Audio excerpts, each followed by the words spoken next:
ইয়া রাব্বুল আলামিন, তুমি রহমত করো, তুমি আমার সাহায্য করো, তুমি তো একমাত্র সাহায্যকারী আল্লাহ, তুমি সাহায্য করো। এভাবেই সৃষ্টিকর্তার কাছে প্রাণ ভিক্ষা চাইছেন অসহায় নারী কারিমা বেগম।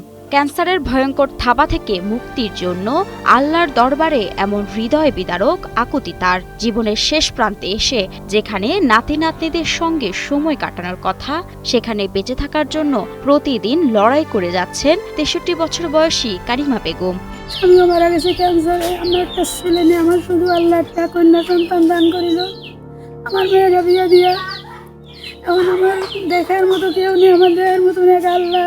বাগেরহাটের ফকিরহাট উপজেলার ভবনা গ্রামের মৃত মিজান শেখের স্ত্রী কারিমা বেগম স্বামীকে ক্যান্সারে হারানোর ১ বছরের মাথায় নিজেও একই রোগে আক্রান্ত হয়ে এখন জীবন মৃত্যুর সন্ধিক্ষণে দাঁড়িয়ে আছেন তিনি। আমি ক্যান্সারে আক্রান্ত, আমার বাড়ি ভবনা গ্রাম।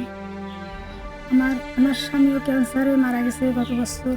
স্বামীর মৃত্যুর পর থেকেই নানা শারীরিক সমস্যায় ভুগতে থাকেন কারিমা। গ্রাম্য চিকিৎসক থেকে শুরু করে বিভিন্ন স্থানে চিকিৎসা নেবার পর একটি বেসরকারি হাসপাতালে পরীক্ষা নিরীক্ষায় তার শরীরে ক্যান্সার ধরা পড়ে। এরই মধ্যে খুলনা মেডিকেল কলেজ হাসপাতাল থেকে ৬টি কেমোথেরাপি নিয়েছেন তিনি। আমি চিকিৎসা হয়েছি খুলনা মেডিকেল কলেজ হাসপাতাল থেকে। তবে চিকিৎসা এখনো শেষ হয়নি। চিকিৎসকদের মতে সম্পূর্ণ সুস্থতার জন্য ঢাকায় নিয়ে আরও ২৫টি রেডিওথেরাপি ও ৫টি কেমোথেরাপি প্রয়োজন, যার ব্যয় প্রায় ৩ থেকে ৫ লাখ টাকা। আমার ডাক্তারে বলেছে ঢাকায় যেতে হবে, ২৫টা রেডিওথেরাপি দিতে হবে, আরও ৫টা কেমো দিতে হবে। স্বামীর রেখে যাওয়া এক টুকরো ভিটা ছাড়া আর কোনো সম্পদ নেই তার, ফলে চিকিৎসার ব্যয় বহন করতে পারছেন না কারিমা বেগম। টাকা লাগবে, সে সময় আমার একটা হিসাব দিল ডাক্তারে ৩ লাখ ৩.৫ লাখ টাকার মতো লাগবে। সে ডেট আমার চলে গেছে মনে হয় যে আরও ২-৩ মাস আগে। আমি সেই চিকিৎসা যেতে পারিনি, টাকা বিনি।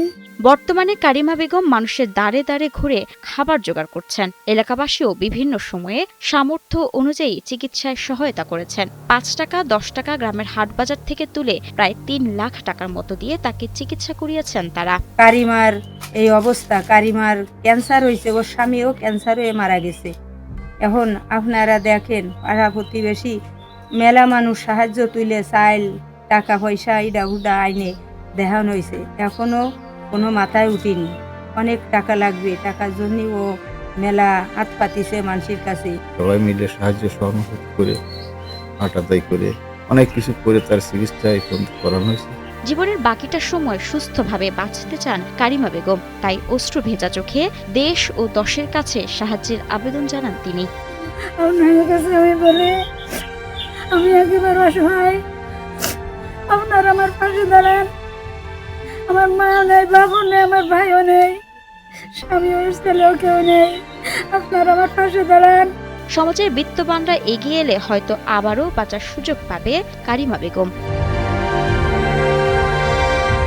মাহমুদা মুন্নি, ৭১।